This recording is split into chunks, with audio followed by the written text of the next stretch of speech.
Longevity Junky. It's time to get your fix. I'm Nikki Lee, the OG Longevity Junky. And I'm Buck Joffrey, the health conscious hedonist. Coming up, we are going to talk to one of the smartest psychologists in the business, Dr. Michael Mantz, about one of the key factors to a longer life, which is purpose. But first, let's catch up. Hey, Buck. Hey, how are you? I saw you recently. Yeah. Yes, I know. We just parted ways. Yeah. I'm still in Colombia, actually. Yeah. And you just had the travel from hell, no? I had to epic travel. So just so people know, so basically we have an upcoming show which is on site from Medellin, Colombia, where Nikki and I visited a very well known and regarded stem cell facility, and both had treatments, and we're going to have a show on that upcoming. Yeah. But it's hard to get to Medellin from California, and particularly when you live in Santa Barbara. And so yesterday I flew back from, it's not just the flight either. I mean, so I went from Medellin to Houston to Denver to Santa Barbara, which is just a terrible mess. And of course, just with airlines in general. But as you know, Nikki, this no joke. We're going to talk about it a lot in detail in another show. But there was this is real. This is like a real treatment facility, and it's pretty. It's a tough. It was a busy rigorous. week. Yeah, it's rigorous. It was a rigorous week. Like early in the morning until till bedtime almost, because you want to get as much rest in as possible. So it's like maybe we could squeeze in dinner, but then it's like once we had an earlier dinner. Once dinner was done, we had to go to bed because we either had to be healing as we're going to bed, or we had to be fresh for the next day. And you don't want to. Unfortunately, Medellin is a pretty fun town to go out in, but we didn't really get to do all that. So we'll have to go really back see it. The only time I saw it during the day was actually from the flight back, like the ride in the car to the airport. Oh, funny. Yeah. That's the only time I actually got outside of the facility. But anyway, funny. We'll have more of that pretty soon. I decided to stay in the rest of the weekend. I moved hotels so I get a different scenery, and I feel like I've done it a little bit better, but at the same time, it's a beautiful place. So I wanted to be here as long as possible. Yeah, it absolutely. Really is. So yeah, but I can't wait for everyone to hear that episode too, because it was really, really great. Yeah.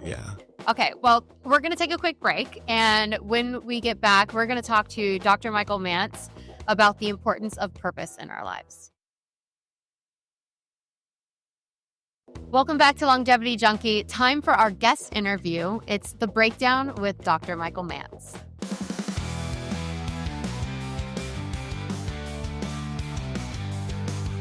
Dr. Michael Mantz is a brilliant psychologist who practices an integrative style with a focus on addressing root cause issues. Michael received training in psychotherapy, pharmacotherapy, nutrition, supplements, and ketamine-assisted psychotherapy.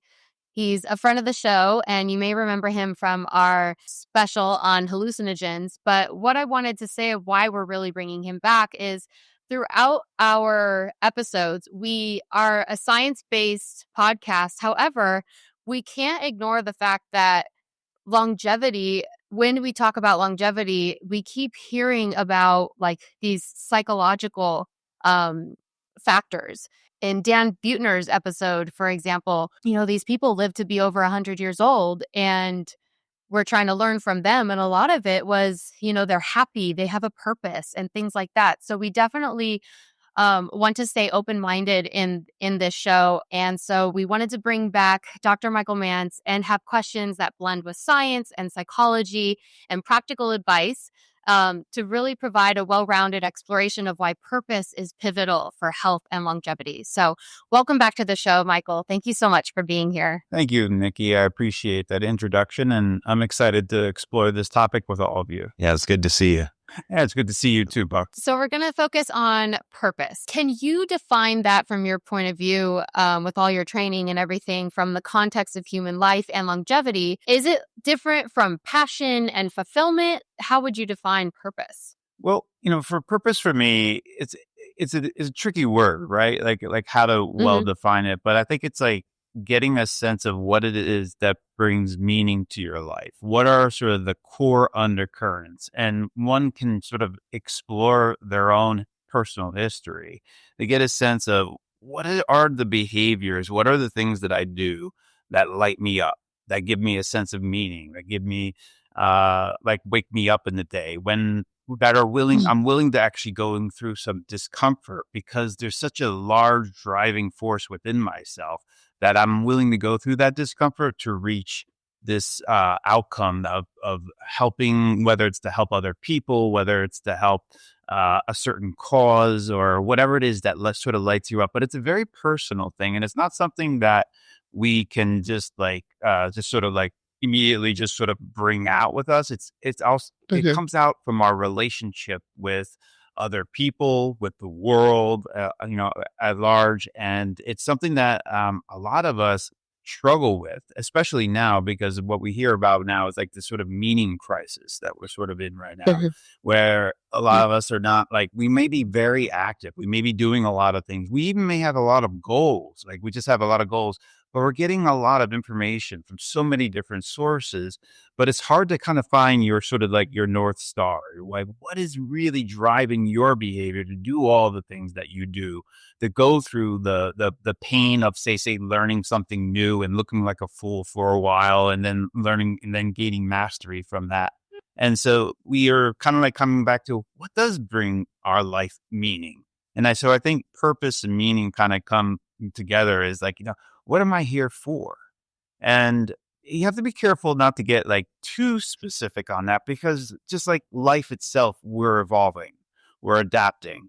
And so you want to have something that like you have to kind of like go back. What I often do with my patients who have this issue and bring this up with me is that I try to go back into their childhood and and you can even do this with yourself is like go back into your childhood and find the times that you can recall where when you were doing something that you lost a sense of track of time. That's like a good question.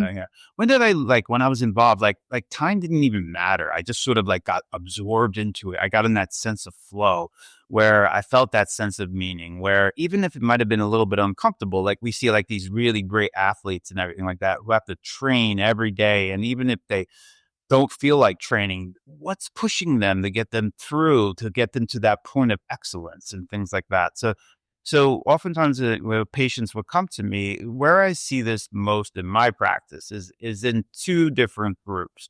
One is in the sort of the adolescents, like the people who are like 18, 19, 20, 21, and they're trying to cut the umbilical cord from their parents and be able to find Hmm. out like, what is it that I want my life to stand for? And then in another area where it's even trickier for a lot of people, and a lot of my patients is also when people have had this very active, very productive lifestyle, and now they're like in their 60s or 70s, and they're deciding, hey, I want to retire. And so we've been sort of sold that, hey, if you make a lot of money and you do all this kind of things, then you can retire, and then you can go to some beautiful tropical island and just sort of live your life sitting there, just sipping martinis all day long. And you're like, wow, that'd be great. I could just live. I've lived my life. Now I can just relax.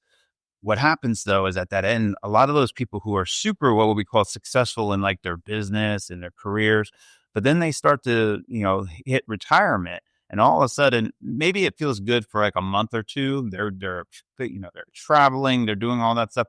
But all of a sudden, something else starts to creep in. Like, oh wow, I feel like I only have like 10 or 20 years left in my life, and I just don't know what to do. I'm just sitting there bereft of like any kind of all of a sudden the meaning you get sort of satiated by all the success that money and things like that. But then all of a sudden we start to feel this emptiness that starts to grow Hmm. inside. And so that's one of the trickiest groups that I work with is like how to come back into your own sort of sense of what is that drives you, what wakes you up in the morning, those kind of things. So I'll just start it off like that.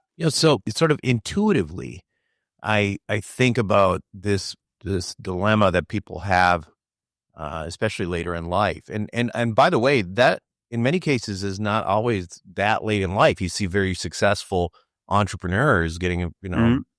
doing very well, and then being in their 40s or 50s, and all of a sudden they don't necessarily have to be striving like they once did, and what they were working on intensely for a decade or two or whatever, it's not there anymore. But what I'm curious, intuitively, I think about this as something that would really affect not only sort of health span in the sense of creating a good quality of life, but also an effect on lifespan. Do we have any literature to that effect? In regards to Well, just in terms of people who have a strong purpose, or North Pole, that continue to work even into their later ages, that they live longer than people who don't. Yeah, I mean, some of us are lucky. We get really early in life, like we get connected to that sort of inspiration, that force. I mean, I think probably all of you have experienced this, is that when you're engaged in certain things and then it just sort of lights you up, and then you're conscious of it, right? Like you're like, all right, I really love being able to, express certain ideas to certain people so that they can get this important knowledge, because that helps them. Not only does it help myself, but it also helps other people. And oftentimes when people can connect with that and really get a sense, because ultimately purpose, meaning, all this stuff is driven viscerally. We can actually feel it in our bodies. And so by those of us who can actually connect to that, and it becomes a sort of like a compass in your life. So no matter what's being thrown at you, you have this sort of internal people who've really sort of attuned themselves to this compass within themselves. They can then navigate the toughest terrain that may be thrown at, all the challenges because it gives them that orientation. It gives them that reason for them to go through any of the discomfort. So coming back to like whether, with people like you were saying who've been like successful, a lot of times, pretty early in life, whether it's like you're saying, like in the say 40 to 55-year-old cohort, that could be like, hey, I just made like several millions of dollars. I've been very successful where I'm at. And then all of a sudden they're thinking like that, they thought that was it. But then all of a sudden they start to feel that zest for life is starting to dwindle. And this actually shows up in the suicide sort of statistics. We start to see that, like in age wise, the areas where we see the highest suicide rates, it starts to bump up in that age group. Around 40 to 55-year-old group is actually one of the higher groups that we start to see another rise in suicide rates. It gets even higher as you get even older. Like when you're 65 and older, it gets higher. Actually, the highest cohort in age-wise is 85 and older. They are actually the biggest group to actually commit suicide. So we see that like where what we thought like what our life was supposed to stand for, all of a sudden then is met with actual experience, and that experience all of a sudden we're starting to feel like, uh-oh, where do I do now? And then that period of time when you don't know what to do, when you've been driven for a while, and all of a sudden that drive dries out and the well is done. And it's like, that can be extremely scary for a bunch of us, because we thought we had the direction of what we want to do with our lives. But now you're sitting at home, you're waking up and you're like, oh shit, what do I do now? And that becomes a very, very scary moment for a lot of people. And so that's one of the main areas that I try to focus on, to try to get them to sort of come back into their body. Because that's what I'm a lot about, because a lot of us, we have so much information going on. I mean, we're exposed to it all the time. I mean, how much today did you got to go through your emails, go through your texts, and you're getting all this noise. And it's all this noise coming out at us, as opposed to coming back and bringing our attention inside of our body and seeing what's coming up from the inside out rather than from the outside in. And so I have to get them to sort of reverse that sort of process, to come back into their own body and say, well, you know what, let's first look at what did drive you to this point right now. That will be super helpful to understand then what we can do at this point in the moment of your life, and then use that to help us to sort of figure out what it is that will light you up at this moment, and then on. What do we know about the impact of having purpose on brain health? I mean, do you think do we know if it, when we look at it, Are we changing neuroplasticity? Are we decreasing risks of neurodegenerative disease? What benefits are there on the physical body from having that mental drive? Great question. So, the benefits of having that drive is that, well, what in any experience right now, we're being flooded by like a ton of information. You can't handle all of that information. So it could be, if you tried to, it would be so chaotic. So we kind of think of ourselves on a spectrum of chaos and order, and where we are in that spectrum. And obviously, if we get too much into order, we get too rigid and we become maladaptive. We can't adapt to it. If we go too far into the chaos land, and all of a sudden, life becomes incoherent and it just becomes chaotic, and it's hard to kind of channel your energies into what direction am I going to go to? So, because if you have all that energy in your body and you don't know where to go, you get that wobbling sensation inside. Like, I don't know what to do. Do I go left? Do I go right? And then all of a sudden, then insecurities and fears start to drive up, because our brain really requires some cohering function to allow ourselves to take in the information and select what is that will be meaningful to us, what is that will drive us forward. And so that's where like things like purpose will become really important. Now, I don't typically in my practice go to purpose. I go to what's sort of like its kissing cousin, is that what it is that you value in your life. What are the things that show up over and over again? If I was to just watch you, what I would say, like, let's say I watched you, Nikki, or you, Buck, for the last month, and I just recorded your behavior. I just wanted to watch what you do. And we kind of look at that. And then just based on what we watched you do, what are the things that we think that person values based on their daily behaviors? And that will then start to help us to understand, like, what is it? Like when your body lights up, like what I try to get people to do is I'd say, like, we could even do this right now, is like, just close your eyes, both of you right now, and just bring your attention into your body. And so most of us live up in our heads. So what I generally do is I try to meet people where they're at. So oftentimes we feel like we're this little person behind our eyes, between our ears. That's in that sort of control room up there. So just you bring your attention up into your head and just notice that, obviously with your eyes closed, that you have a head. Like, even if you're not moving your body, you have a head. So just sense your head from with your attention. And then what I would do is then start to guide the person down. So now you notice your face, and then you notice your jaw, and notice first your upper jaw and your lower jaw, and then go down into your throat. And then first just notice how your breath is sort of coming up and down from your windpipe. Just notice the felt sense of the turbulent flow of air at the level of your throat from the inhale and exhale. And just go ahead and just receive those sensations that are already present in your body.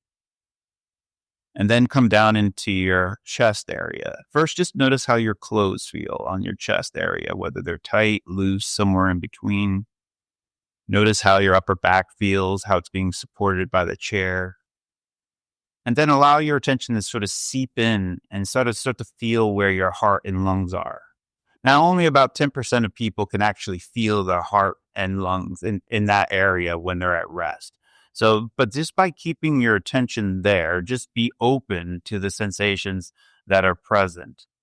And then just ask yourself a couple of questions at this point. Is that from 0 to 10, how energetic do I feel right now from 0 to 10?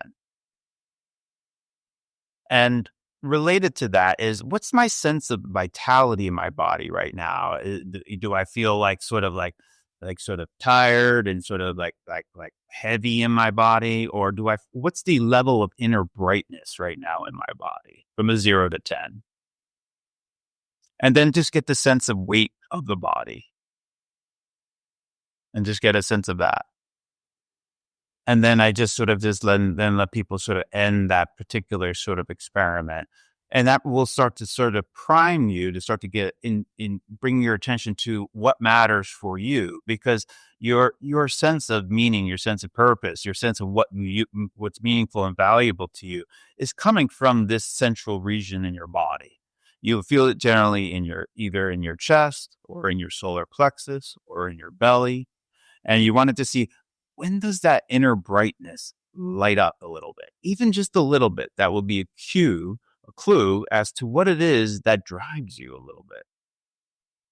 And so while you're doing this sort of podcast with me right now, you can kind of sense how is my inner brightness right now comparatively when I wasn't doing this podcast, when I was doing something else that may not have been in alignment with what you value. And you can get a sense of, you want to start to build this sort of internal awareness of what are the things when I'm behaving in a certain way that I get this sense of vitality uplift, this sort of lighting up process. Even just a little bit is extremely important to pick up on and to become more aware of. Does that make sense? Yeah. All right. Now, would you do, because this is a beautiful exercise, is this something that you can do or something you would advise to do in kind of while you're doing something to gauge whether this is something that lights you up, or just find that awareness? Yeah, it's a great question. So what I'm doing right in the beginning is, because most of us don't pay attention to our bodies unless something is going wrong with it, right? Most of the time, we don't bring our attention to our body unless, oh, well, what's going on? Because the main thing that we have in relationship to our body, that just to take a little bit of a sidebar here, is that most of us are trained through culture to react to our bodies in a negative way. The three biggest emotions that I see in relationship to the body is that most people either have frustration or anger towards their body, or they'll feel fear towards their body, like, oh, what's wrong with this? Why do I feel this? All that kind of stuff. Or a sense of disgust for their body. Oftentimes when I'm presenting, I would say, like, well, if we were all to just take off our clothes and go in front of a full body mirror and just look at yourself for 3 minutes, what type of experience do you think you would have? Would that be an experience that would be overall positive? Or would that experience be overall negative? And you can just run that in your mind, is like, yeah, what would that process look like if I was just to look at myself, full body, in front of a mirror, totally naked? What would that experience be like? And you can just sort of start to imagine that, and whether that would be overall positive or negative. Buck's face right now is cracking me up.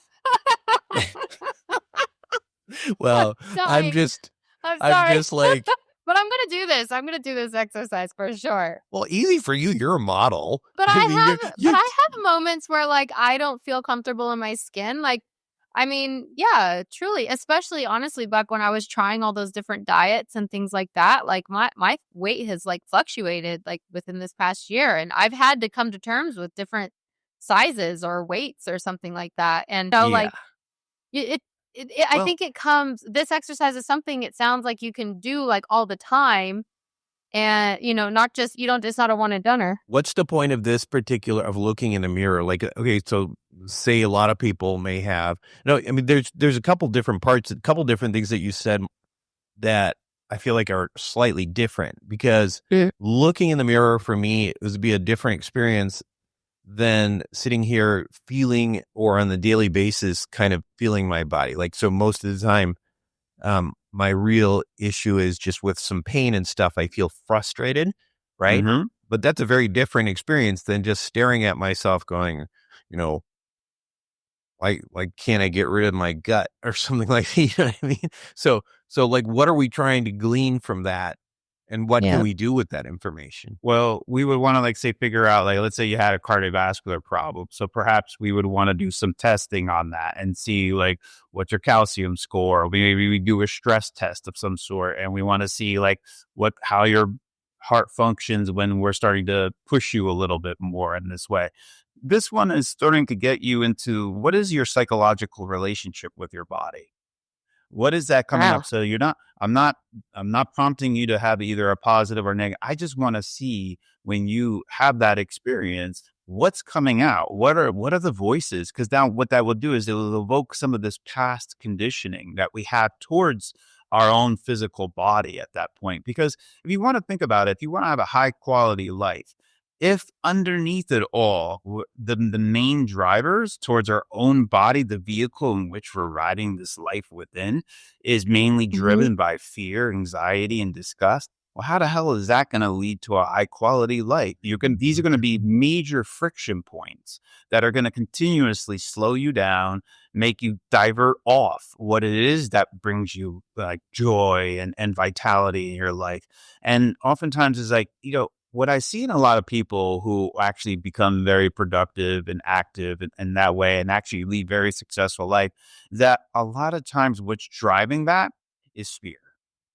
For instance, like a Mm. lot of people who are traumatized early in life, they experience it like they'll a lot of times they will try to use that energy that gets sort of trapped up in their body and try to divert it away and try to say I want to use this energy in a way that makes me very productive, maybe very successful, because what they might be feeling is a lot of insecurity, for instance, from the trauma that was built up inside of them. So then they sort of like really get hyper focused and they focus on there because they feel at the end, I can sort of almost run away from all that insecurity by developing these highly productive behaviors and try to be able to sort of cure myself through that. But what happens is that when they accomplish all of that, they really haven't, what they've been doing is actually avoiding what actually the root cause of what's going on inside of their body. So then they were surprised at the very end that after even all this, what we would say is like what we would consider maybe successful living, they're still feeling disconnected. They're still Mm. feeling like alone. They may feel like also this sort of like inauthenticity that's building, the imposter syndrome might start to come Mhm. up for a lot of us in that regard. So it was like, well, there's something that's disconnected to all this other things that I might consider successful, but I'm not internally feeling that way, that inner light, that inner balance that's going on. I still feel this sense of slight agitation. I can't really sit still. So there's this kind of like idea is like, what, both also trying to enhance what it is like your life is right now and also what you want your life to become. So the difference between being, which is the present moment, and becoming, what we want to become at that moment. And so oftentimes people get so overemphasized on becoming that they forget about living the present moment at that particular time. So they're always living in the future. So the future, if that's 100% in the future, then you're actually never going to actually feel that sense of contentment, that sense of meaning in the present moment. So there needs to be a balance between this sort of being and becoming and allowing ourselves to kind of figure that out. So how much we can enjoy ourselves now. So part of this sort of exercise of looking at your body and sort of knowing that is to evoke out that old conditioning and to take a look at it, get it conscious so we can look at it. Like, let's really be honest about ourselves, because for myself personally, a lot of my life, I was overweight, I was sick, I wasn't feeling good. I mean, I was up to 267 pounds when I was 21 years old, and I had a 42-inch Uh, waist. And I had wow. two older brothers. My middle brother in particular was particularly harsh with me, and he used to call me all these names and all that stuff. So I would feel that I would have those voices in my head, like for instance, I grew pretty fast. So my head was pretty big when I was younger in reference to my body. So people would be, hey, Eggy, hey, Egghead, hey, Jughead. Jeez. And you would have these Oh, voices in my head and like, oh, yeah. you're fatso, and oh, you're just like, you're all that stuff. So what happened was when I was like around 21, 22, because I had all these physical ailments that started to arise because of that, I had a lot of GI problems. Actually, by the age of 16, I had an endoscopy and a colonoscopy at age Well, 16, and I was on 3 different medications. So I was not feeling good. I was having diarrhea a lot, and even bloody diarrhea a lot. I was not mhm. really feeling good. So eventually I was like, I went to a lot of doctors, and a lot of doctors, of course, what they give you is some medication and everything like that, Medication, right? as you know. And so Yeah. I believed in there. He actually was a friendly doctor. I had someone that actually, he was a person I liked. After a while, though, I was like, it wasn't working for me. So then I needed to learn another way of doing this. So as I started to get really into the health movement and learning how to work with the body, I really got into nutrition and exercise. And eventually, about 3 years later, I went from 267 down to 205. And I actually even had like a 6 pack, and I got all ripped and all that kind of stuff. Because I got obsessed with it. And then I was Mm. feeling like, I actually even did a little sports modeling at the time. What happened was that I was auditioning for a lot of these, sort of like whether it was a commercial or something, and I wasn't getting anything.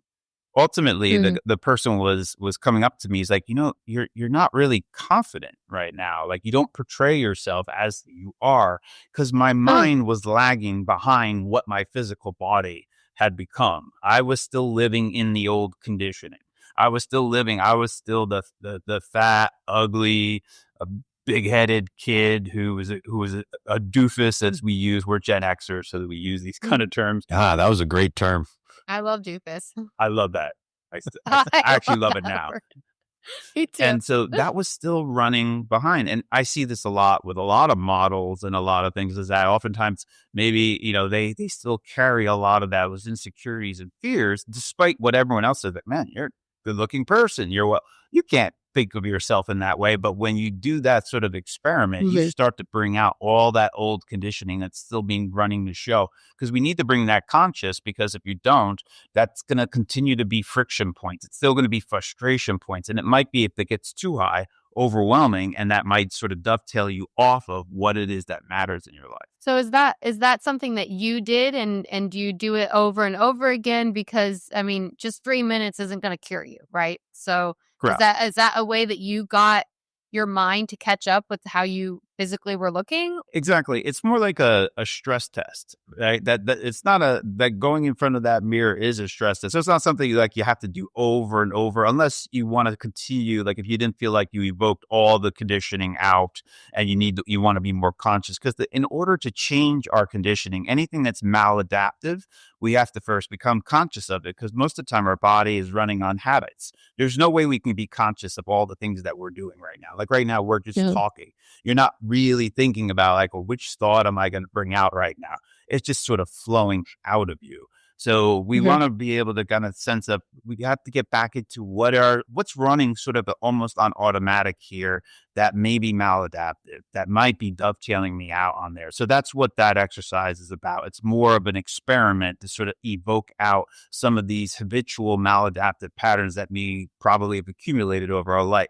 Once we can make it conscious, then we can start to look at it and say, well, is this software based on what I am today? Or where is this coming from? Is this coming from when I was 16 or 8 or 5 or 8 years old? And right now, so one of the ideas is like, when we can make it conscious, now we take the conditioning and we put it back on that workbench. It's now malleable. This is where that neuroplasticity comes involved. And because once you shine your attention on it and you bring your focus on it, that then highlights to the brain like, hey, and you start noticing this is something that's not incommensurate with what I want or what I value, that's going to create a sort of dissonance in the body, and then that's seeking resolution. And so by bringing it out, we can then start to talk about it and say like, well, is that how you feel right now, like with your current body, or is that an echo from the past? And that way we can gain discernment with what your current software is running on. Is it running on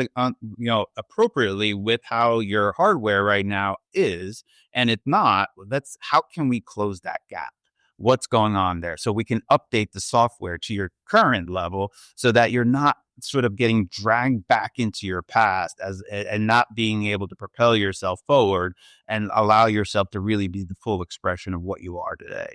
I'm trying to sort of draw all of this together into the lens of looking at it through purpose. As we initially started, is this exercise here, is the idea that you're trying to you're trying to bring that sort of mind body connection into some sort of equilibrium, so that it becomes a platform to build purpose. If you're at war with your body in many different ways, and you're trying to get like the mind and body, like although we use that as if they're two different things, I kind of think of them as two sides of the same coin. Now you can imagine now if like these parts are now sort of like not really well connected anymore, because there's a bunch of noise in the middle of there, a bunch of old conditioning that's sort of keeping us from like, I just don't like this part of myself, or I don't like that part of myself. And you're not even knowing that's even happening. Then instead of being in lockstep with each other, they're now becoming disjointed. And so now instead of having things sort of flowing in the right direction, maybe like some parts of you are flowing in the right direction, but other parts are lagging behind. So by bringing these exercises in and starting to get them more attuned with your body and how they relate to your psychology and your condition psychology, by learning how to like become aware of that, we try to see, can we bring these back together? Can we get them in lockstep with one another? So you're not fighting within yourself. So you're not just, because oftentimes you might have enough willpower when you're younger, like 30 or 40, to sort of just push yourself through that, and you can just carry. It's like as if you have a weighted vest on, and I'm like, well, I got enough vigor in my body to sort of just keep going. But there's some point that vigor, that youthful vigor, is just not going to be able to cut it anymore. So we need to look back at this relationship between the mind and body and see where are the points of friction here, so that we can start to get them in lockstep with one another, get them more coherent, so that we can then move forward without all this excess baggage holding us back. So you were talking about, in your experience, like people have like purpose and drive, but it's usually linked to like trauma early on in life. Now, how does that affect them, and how can we get someone out of that when they are, let's say, like in retirement? Because you're talking about like when they're older, or even younger, when they have, already closed that chapter of something. Let's say, their purpose was around their kids and being a parent, and then they're empty nesters now. Like how does that affect them with the trauma? And then maybe how also can they really get the momentum to get them out of that? Yeah. So Besides this exercise, but like, something that could be more daily. Like, is there affirmations in there too? Is like, what are some real good steps to drive that forward? what I typically do with most people when they come in and they're just like I have a lot of people like who come in and, like I said, they just retired. They had their sort of period of just sort of like, oh, I can now relax. But now they're sort of feeling this sort of creeping thing, like, all right, what do I do? Am I just starting to try to like wait till I die at this particular point? And this is Right. actually in alignment with a lot of the longevity. Sometimes what we'll do is then just become obsessively focused on, doing things to make our bodies live longer. And then hopefully I can find a way to make this life of higher quality at this particular point. So, but what happens is they become very myopically driven, and then they're looking at all their numbers, they're getting all this thing done. And you can just feel that like when that happens and it gets a little bit too tight, it's like they're just getting driven by that. But then in the moments when that's not online, this sort of sense of emptiness, it's not built on a strong foundation from there. So what I generally do with people is I will have them do what I call an interest inventory. What I want them to do is I want to prime their attention to start to pay attention to what it is that they're interested in. So I will say to people, like, what I want you to do for the next 2 weeks is get a journal, whether you want to do that on paper or on the computer or whatever it is. And I just want you to like pay attention during your day as to what are the things that really interest you. And again, that's when viscerally, we're having this sort of heightened sort of vitality rise, this felt increase of energy, things I can actually go and do these things with greater ease and flow. I want to get them to sort of prime their brain as to what is those things, even the little things. And then what I want them to do is at the end of the day is just sort of reflect back. All right, what were the things that sort of interested me when I was watching some YouTube clips? What actually made me want to watch that clip? When I was talking with my friend, what was it that they said that really made me say, what was more about that? What about this? And just start writing it down. And I tell them, don't look at it yet. Just keep writing down these little interest points for about 2 weeks. And then afterwards, at the end of the 2 weeks, you come back and you look at all these little different points of interest that you have. And what you'll notice is that oftentimes you can then start to cluster these interests. They'll start to group themselves around certain categories. And that will now give us more data points from which we can take a look at what it is that you might value in your life. And then I go into values at this particular point. And, values are sort of the ongoing qualities that sort of drive our current behaviors. I will then often go into a visualization exercise at that point.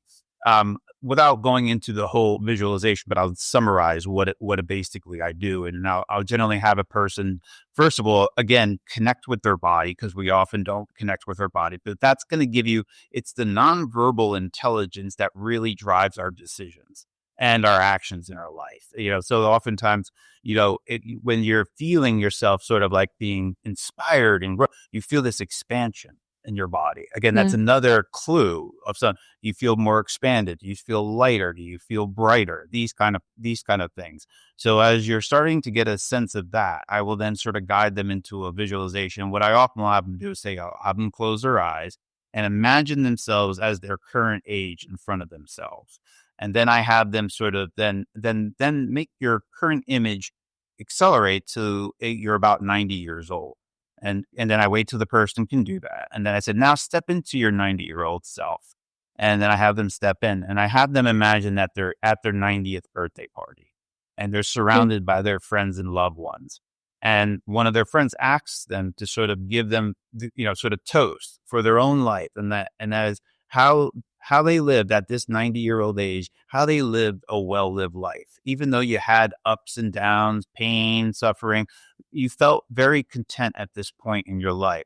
What do you imagine you would want to say to your friends and loved one on how you live a well-lived life? And I have them then just open their mind and start imagining those different things.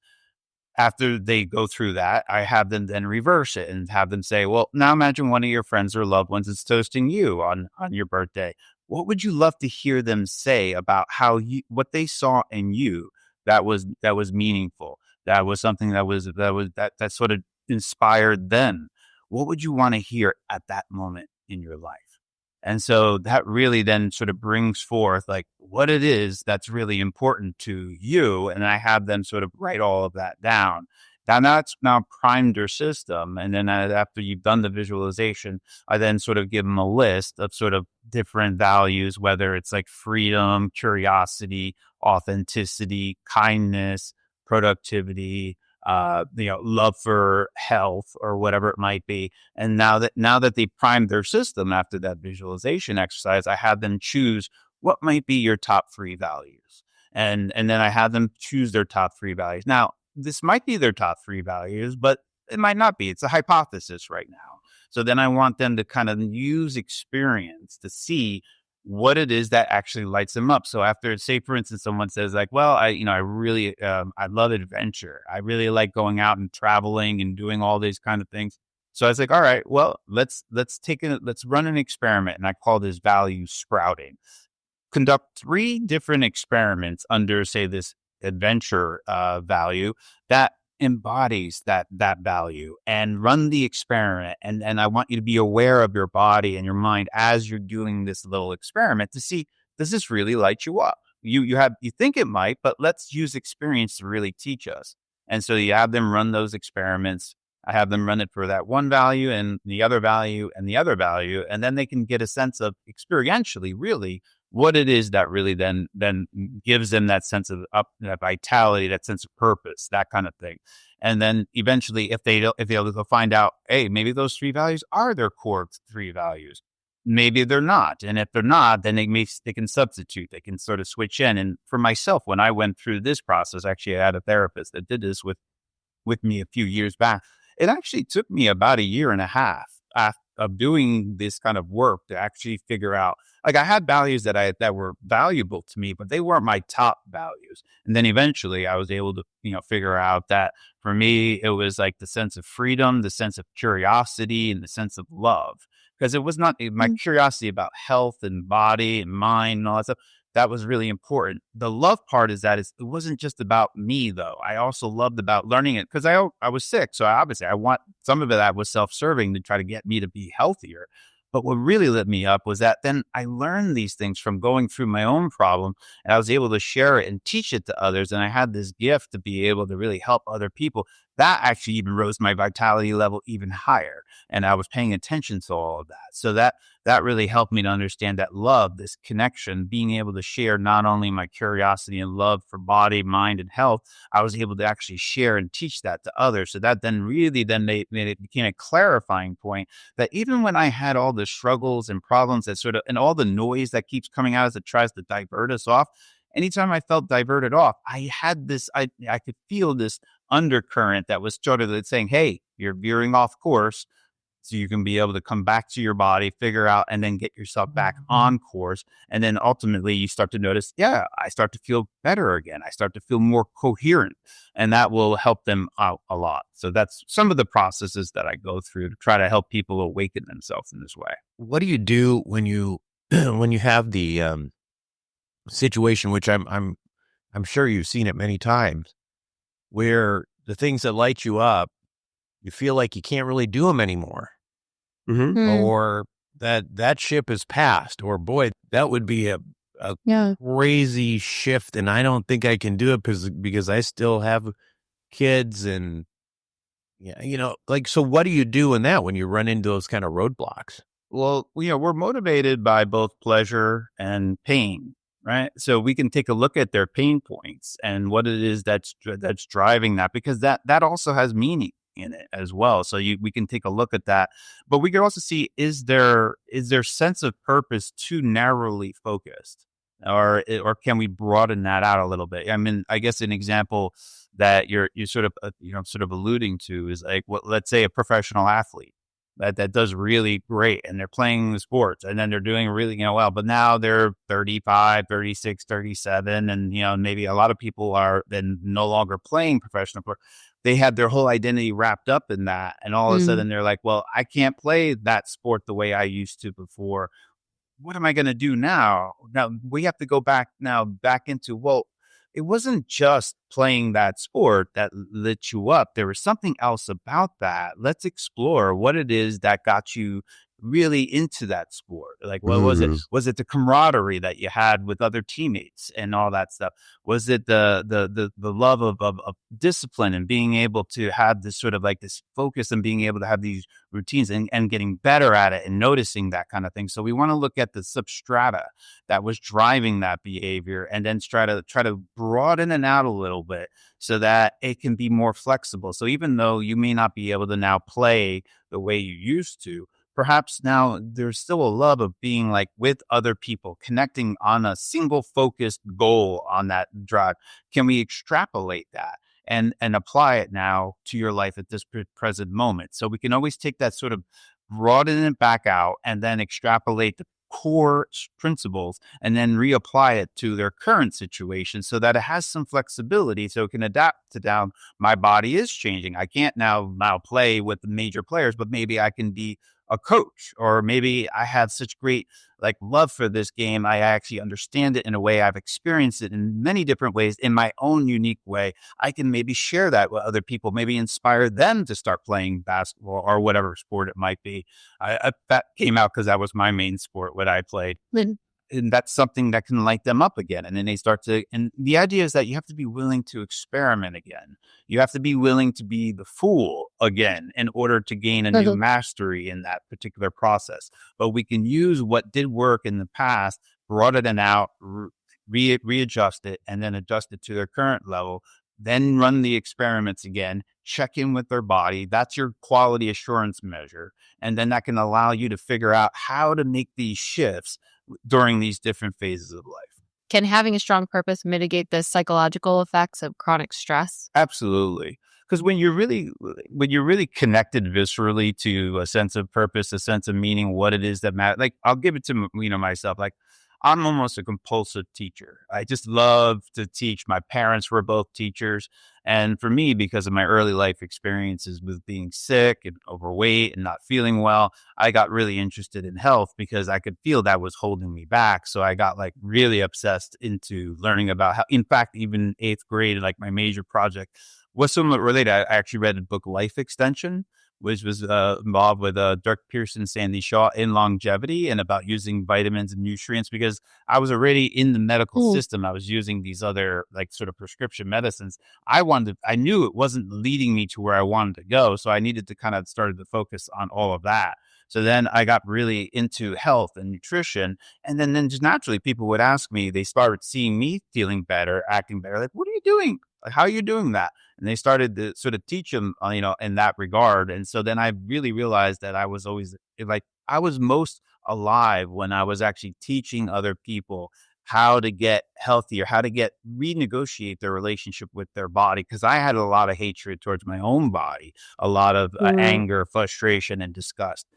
And then when I would teach them that, I could see, and then they would apply it and they'd come back to me and they were like, I feel so much better. And that actually even lit me up even more than even my own self, making myself better. So it really formulated like, I really feel that I have a gift, my unique experience, my unique body, DNA, my experiences is leading me to both not only help my own body, mind, but also to help everyone else.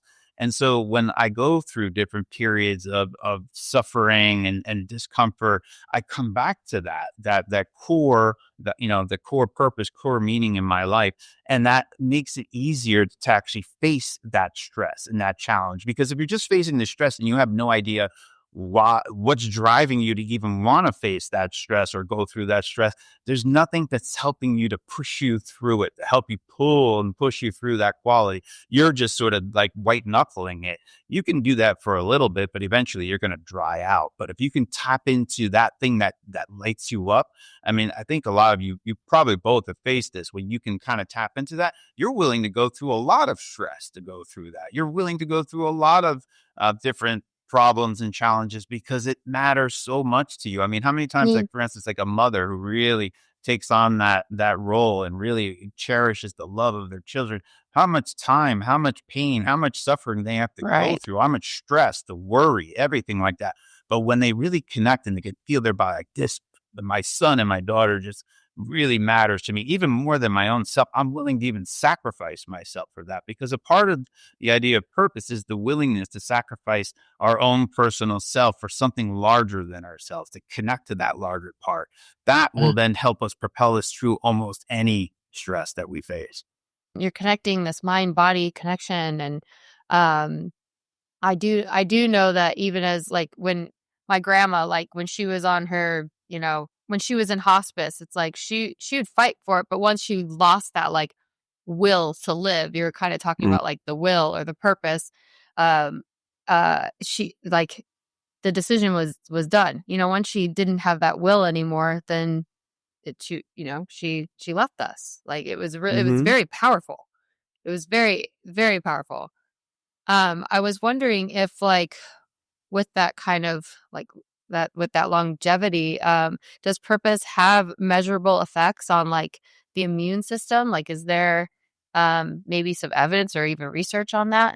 Yeah, I mean, the research that I'm more aware of is again akin to purpose. It's values, right? Going back to the values, and which is very close to what purpose is. Why I like values a little bit better is that they're not as specific.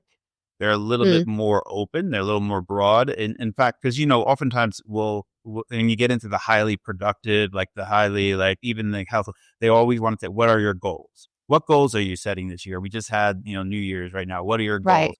Now, goals are great because they have a cohering function. They can so instead of just having all this infinite information, it will help you when you have a goal to pre-select what are the things I need to pay attention to achieve my goal, get to that point.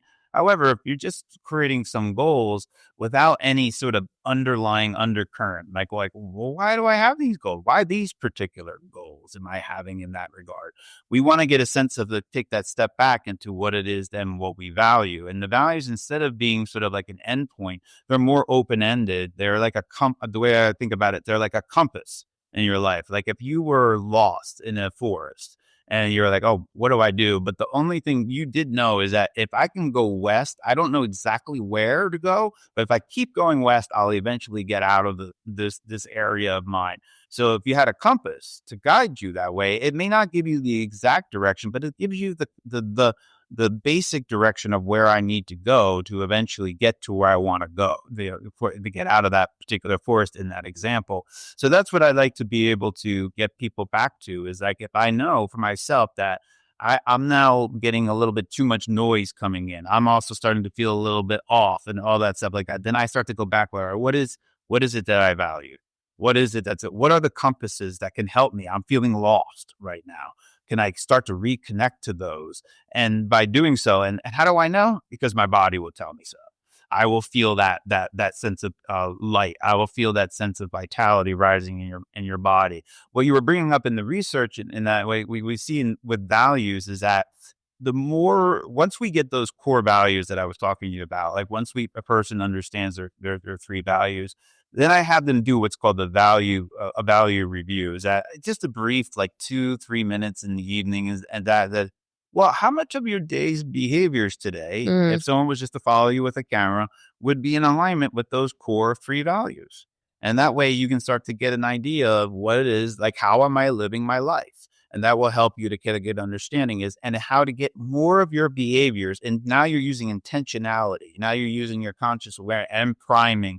Whether whether it's an affirmation, you're just saying to yourself, yeah, I'm interested in learning and teaching other people, like for me, health and how to appreciate the blessing that is our body and our mind and not to fear it.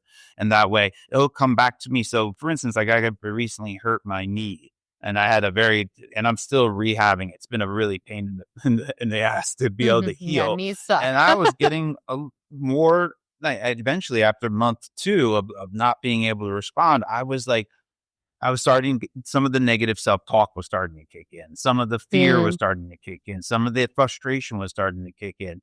And so then I had to kind of come back in. And I've noticed this pattern in the past before, and I'm like, okay, how can I bring my values into this? How can I bring some meaning into my suffering that I'm currently doing right now? Well, the thing is, I'm sure there's a lot of other people like myself going through this process, whether it's their knee, whether they just found out that they just had blockages in their heart, and for the first time they needed to go get surgery, and now they're coming out of that, and now they're not as strong as they used to be.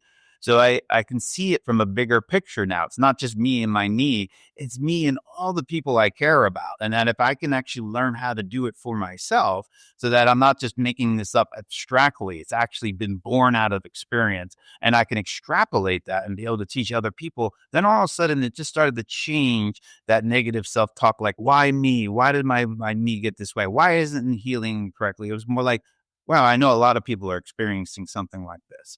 How can I go through this? What can I do? And now that changes my focus. Instead of getting sort of imploded, and I'm sort of getting sort of in this sort of self-absorbed process that's sort of shrinking my world, now I'm sort of starting to expand again. I'm starting to now prep my own perceptual systems to look for, how can I navigate this suffering? How can I transmute it into something that's beautiful and healing? And all of a sudden that starts to change my relationship to what's happening to myself. And then all of a sudden I'm like, all right, what do I need to do? And then I started looking into all right, I've used this. I've talked to this person. Maybe I need to develop new knowledge. The way I kind of look at when you're facing a challenge, I know this is a little bit off, but I try to look at 3 buckets for people. Is like, what knowledge might I need to know in order to get me past this challenge?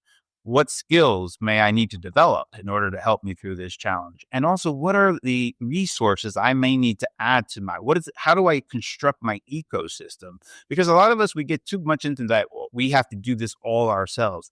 No, we're actually a ecosystem. It's our body and that which is surrounding our environment that creates what's going on in ourselves and in our current environment. So how to build, whether we need more knowledge, skills, or resources, and to tap into those, and then to use your values to help guide you how to go through developing which ones you want to develop. And so I use that scaffolding for myself even recently. And I noticed I needed to get a second opinion. I needed to go to another person to help me, a physical therapist. I knew a lot of stuff and I was trying to do it myself. I thought I had a lot of knowledge on here, but maybe I don't have all the knowledge, and maybe someone that's who loves that stuff, I need to bring part in my life. Because a lot of people won't do that because they often will feel like, I should be able to do this by myself. And they'll feel shame. They won't want to even talk about it to anyone else. And so I eventually started, I brought in a new person on my team for physical therapy. I started going back to therapy myself a little bit because I needed to get out of my own head. I needed someone that I could trust and care to help me, to bring their expertise to look at it. I brought that back in. I started talking about it to other people and all that. Well, because I could feel I was starting to get a little shame here. So the antidote to shame is actually bringing it back out. The shame does not want to talk it out. It wants to retreat. So you want to do sort of the opposite of what's driving that. And so then I brought that back out, and eventually being able to connect to other people, sharing the information, willing to understand that it was also a humbling moment, because I thought like I could do this by myself. And then I was like, no, that's not what's being asked right now. What's being asked is that, can I be humble again? Can I regain my humility? Do I realize that, yeah, there are things I can do, but can I also connect to those other people, share what's going on with me, learn from them? And then through that whole process, I've learned a ton more about, about how to help with the body, how to move the mechanics, how to think about it, how to address it. And then what's interesting in my line of work is that all of a sudden I start getting people who are having similar issues start coming back into my door. I'm like, what a beautiful thing. What a synchronicity to kind of then be able to share it again. And then immediately what was low, and I was actually getting sort of depressive at that point, now it's starting to build back into this nice, beautiful vitality that's starting to run my body. And then the things that I was doing, like I was starting to like do certain like PT exercises, like it's kind of boring, but all of a sudden now I'm getting more interested in it. What can I do? And then can I bring my own stuff? Can I modulate those exercises in a way from my own knowledge to even make it better?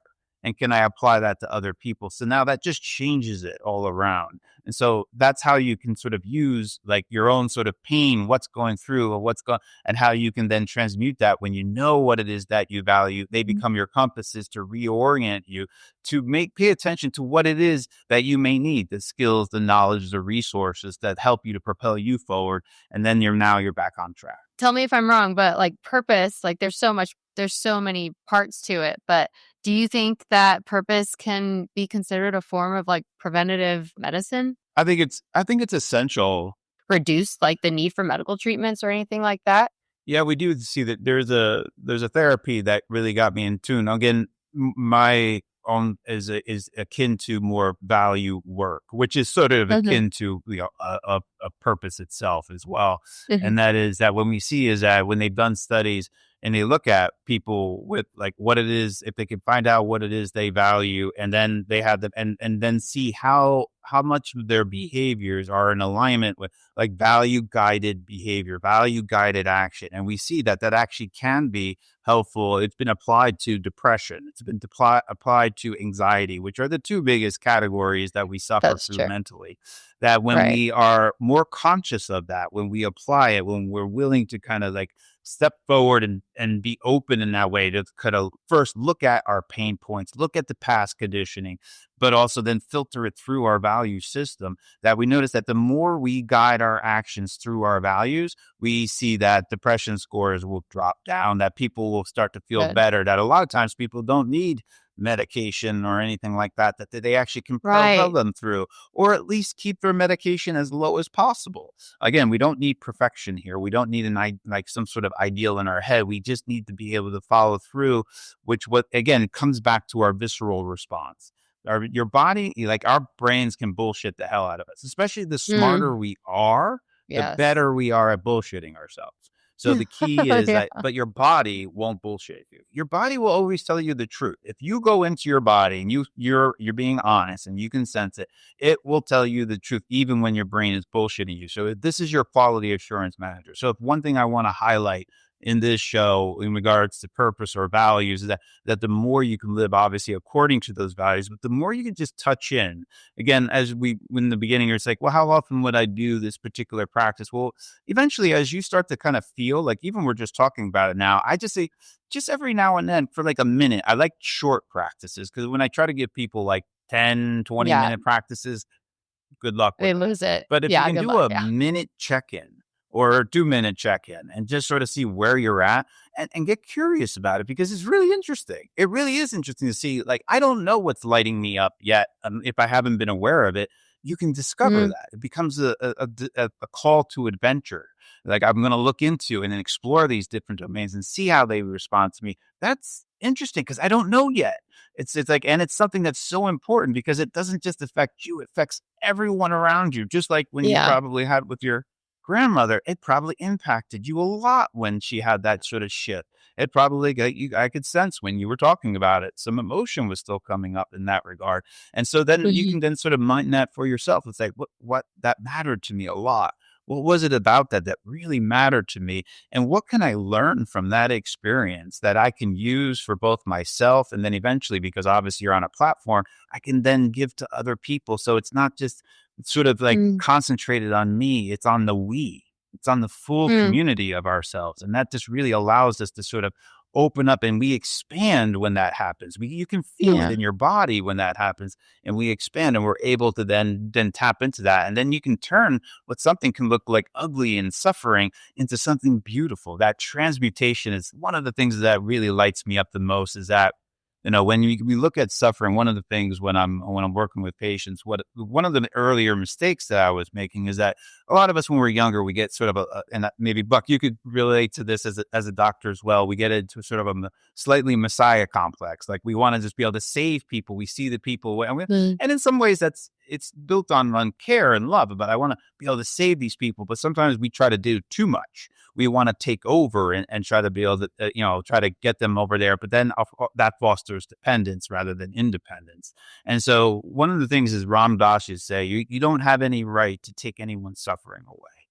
And that may sound mm, strange, but the thing is that if we take someone's suffering away totally, that we actually thwarted them with one of the main motivators that will get them to grow. And we start to change a relationship to suffering and pain, and see that that's actually what the thing that we think is limiting us right now most is actually the areas where we can grow the most. And once you can really notice that and practice that with little experiments and prove it to yourself, not just take it on as a belief, but really see it as evidence, that will then start to change your relationship with discomfort, pain, and suffering. Not see it as bad, but actually see it as the actual points in which you can focus on that will allow you to grow and all the loved ones around you. Good stuff.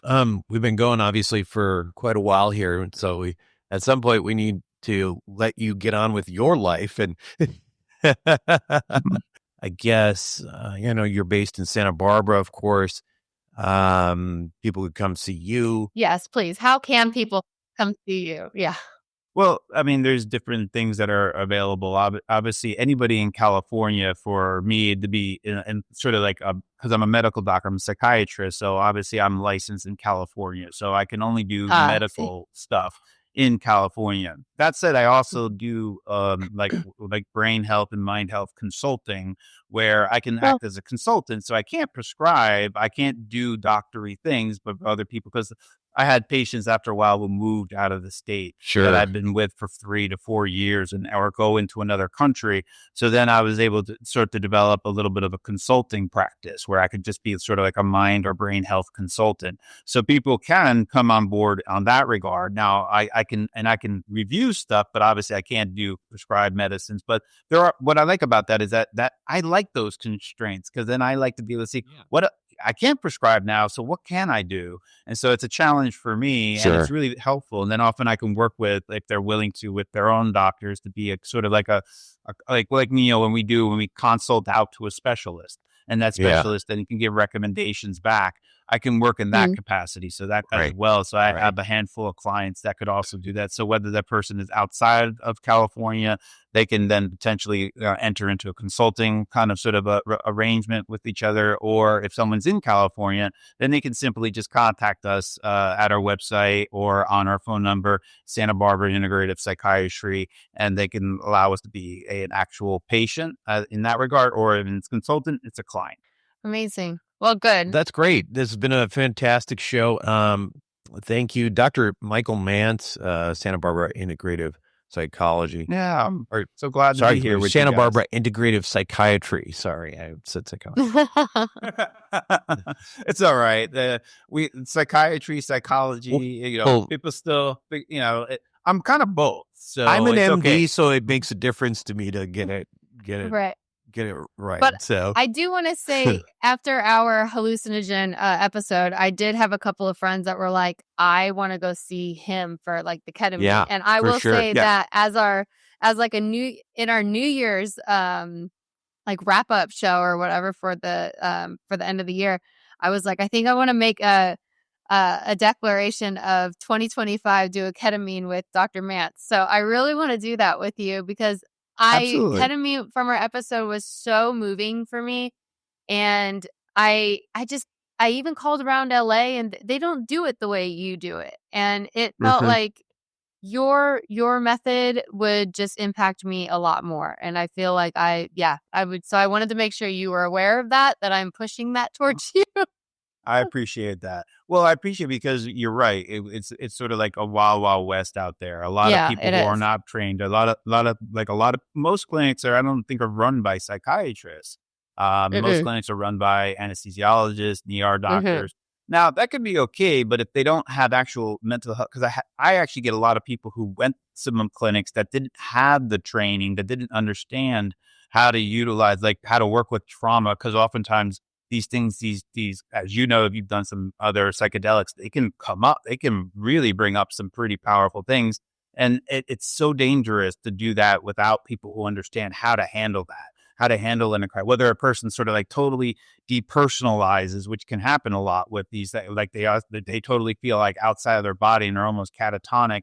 And I've had a lot of people who've had that experience. And then they were like, what do I do? And then the clinic is like, well, you need to get a psychiatrist or a psychologist. Well, good luck with that when you're in that situation. That's hard enough to do on its own.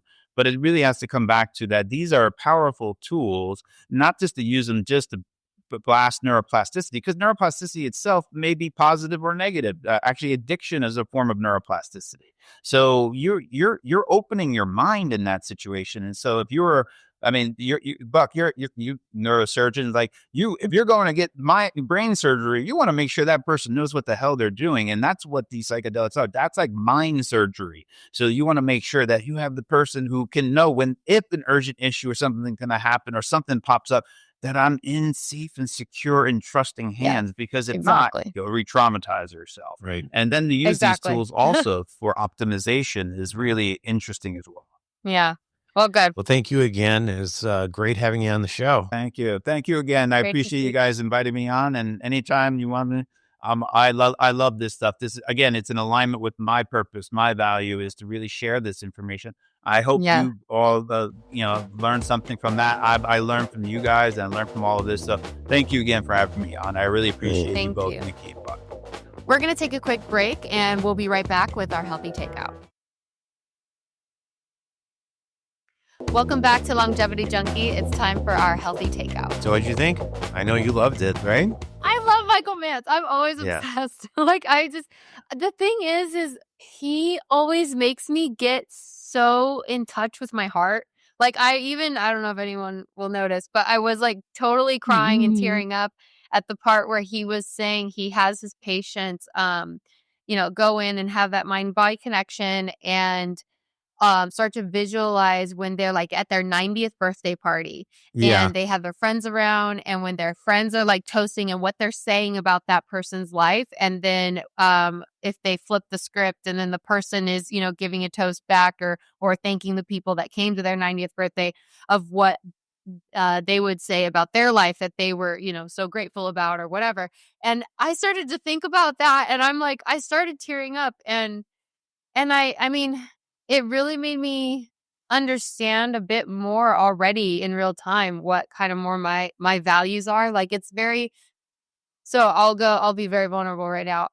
With the reason I was tearing up with that was because he's saying that some like people are around on your 90th birthday party. And to be quite frank, like I do love my life. Like I have a lot of freedom. I'm overly, as we always are catching up. I'm always somewhere. I'm traveling. I'm having all these new experiences, which I know experiences and freedom are two of my top values, or at least like they're very, very high up there. However, like deep rooted relationships. Like, when I hear of people having friendships that are like a group of people and they always go travel together or they go and do all these things or they can talk on the phone all the time or have these really deep, meaningful relationships, like that is something that I desire so much, but I've gone through so much abandonment through, or like, I've had a lot of best friends who all of a sudden like abandon me, or we get in some sort of fight or something happens where like, I don't know, maybe they get a guy and they choose the guy over me. Like there's been so many things where Mm. abandonment is happening and I don't have a lot of these friends. Especially because for some reason, girls, like guys can get in a fight and then they'll be best buds after. But like girls, like if they get in a fight or something happens, they're like, I'm never talking to that girl again, or whatever the hell they do. They just totally cut you out of their life, and they get so like catty and just they get really mean. So I don't have a lot of these relationships, or at least I don't feel I do. Maybe I do. And if anyone's out there listening and you feel like I'm a best friend of yours, please let me know, because I don't know if I'm that high on people's lists, you know? So it just made me get really like sad, because I know I value that. I know I value a relationship, and I will be there for anybody. Like even if we have a falling out, I'm always the one that's like, I'll forget about it and put it in the past, because I care and I want that history, and that I want someone to be that loyal to me, right? So I'm willing to be that for them. So I mean, that just made me, I don't know, it just made me super, super, like, I just want to go almost cry or write in a journal for like 3 hours Yeah. or I think, something. just in general, I think it was, particularly useful. I think a lot of people go through this, what they maybe like sort of the midlife crisis or whatever. And, Retirement, especially. retirement. And, of course, that, societal idea of retirement is glorified for no reason at all, because in reality, it's not really what you strive for. I mean, retirement really means death in many ways. It's just waiting to die, right? So I think people need to, essentially change that Like paradigm rephrase from it. Yeah. rephrase it. It's, Right. it's not about retiring. It's about starting something new. Right. And Yeah, I think if you do exactly. that, I think people don't go into it with a and have a Such a big morbid surprise that, idea. Yeah. well, not only that, but that, with a big disappointment, because the idea of just sitting around playing golf every day or whatever, I don't even like golf, but some people do. And Yeah. I will tell you this, I think extremely successful people, very driven people who happen to get to a place in their life where they could retire in their, Mhm. 40s or Mhm. 50s or whatever. Those are not people who are going to be happy playing golf every Mm-mm. day for the rest of their life. They're just not. So I think the idea is a good one to sort of pivot and think of these life changes as transitions and what you're going to do next Yeah, think of it as instead. like a So chapter in yeah, your book yeah, of your life, right? And that's what like that's how I kind of think of, even just like after high school, like what's that chapter? If you go to college, there it is, you know, after college, what's that next chapter? I think we need to start, especially if we're, having the sense of longevity, right? And we're really trying to take care of ourselves and make sure that, life is expanded, and with that longevity, we're going to have to fill in those yeah. extra years that we're gaining, and that should light you up in itself. So it's Well, like, that do in things itself that is a you little bit of a can. challenge, though, Nikki, because I think, like, I mean, when people get to a certain age, they start counting decades. Yeah, I know. And I know. it's sort of like the walls are closing in. Devastates The me. walls are Yes, it closing in. devastates me. It's really hard to initiate something new. 'Cause you're like, Yes, I don't know if there's much time for that. I don't know if there's much time for that.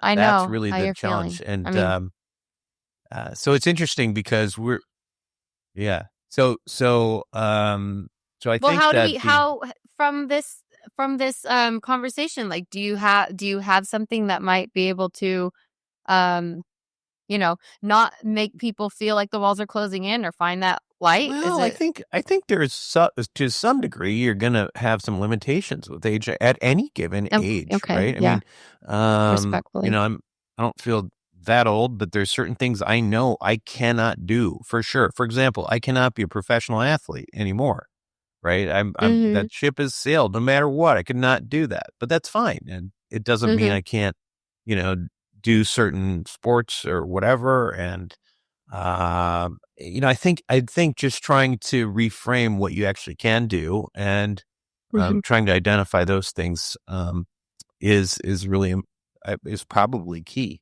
You know, I think Dr. Mantz got into that a little bit. Yeah, and I think he was talking about shame and fear, and I think fear is definitely, I think he mentioned this too, fear is what really keeps people from doing Yeah, things.